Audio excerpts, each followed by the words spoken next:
Video সাথে থাকুন এবং দেখতে থাকুন। এই যে আমরা এখন আনোয়ারা থেকে এই যে টানেল, হ্যাঁ, এখন আমরা রওনা হব ইনশাল্লাহ আনোয়ারা থেকে পতেঙ্গার উদ্দেশ্যে। আবার টানেল দিয়ে রওনা হইলাম। আমাদের ভিডিওর সাথে থাকুন এবং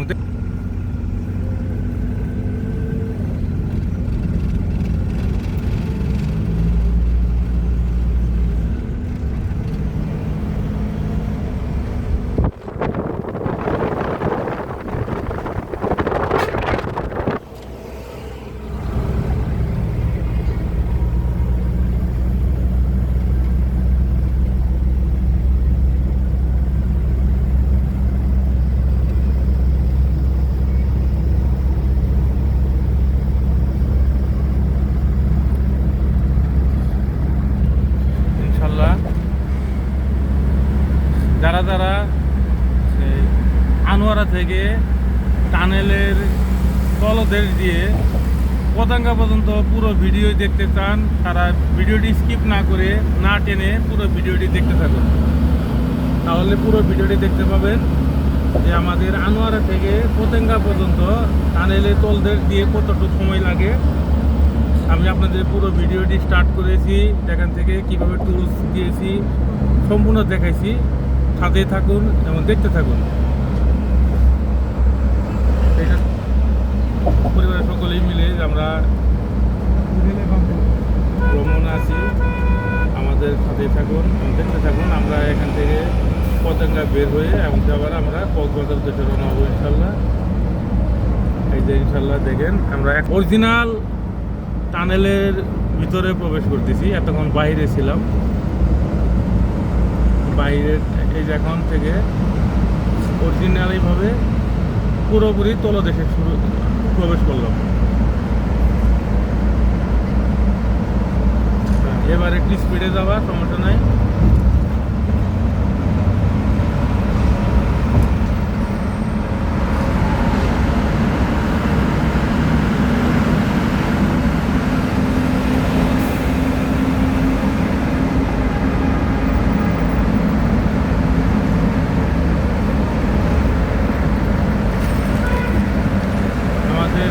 সাথে থাকুন, টানেলের তলদেশ দেখতে থাকুন। আমাদের ভ্রমণ সার্থক হোক, সফল হোক, সকলের কাছে দোয়া কামনা রইল।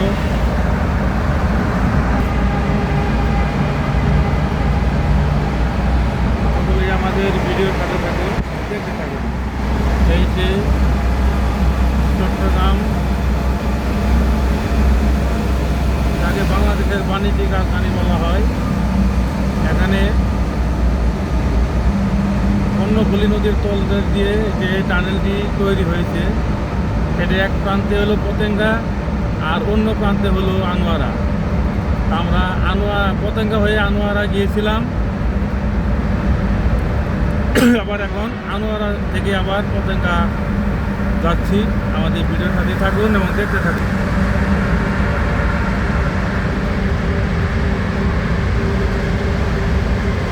সৌরভ সুবন, আমার দুই ছেলে ওয়াইফকে নিয়ে আমরা ইনশাল্লাহ সকলে আমাদের জন্য দোয়া করবেন। আমাদের ভিডিও থাকতে থাকুন।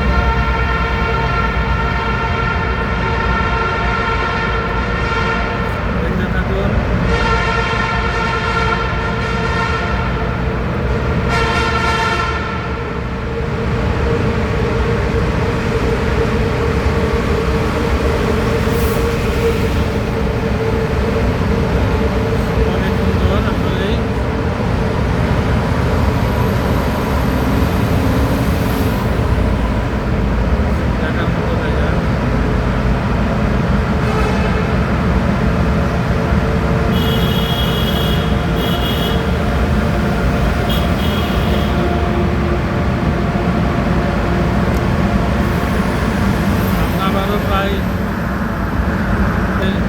প্রায় কাছাকাছি চলে এসেছি। এখন আমরা হয়তো বের হবো। আমাদের সাথে থাকুন, দেখতে থাকুন। এখন আমরা পুরোপুরি পানির নিচে, মাটির নিচে, তল দেশে আছি।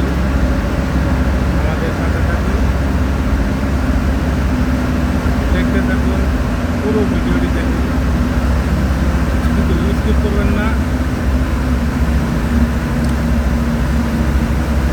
প্রায় দেশ প্রান্তে গেছি, এখনই আমরা বাইরে বের হব।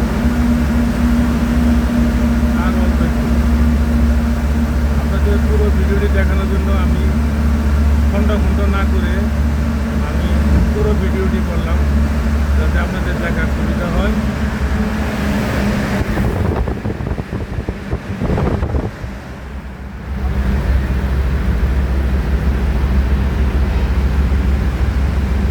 এই দেখুন, আমরা পতেঙ্গার বাসে বের হবো।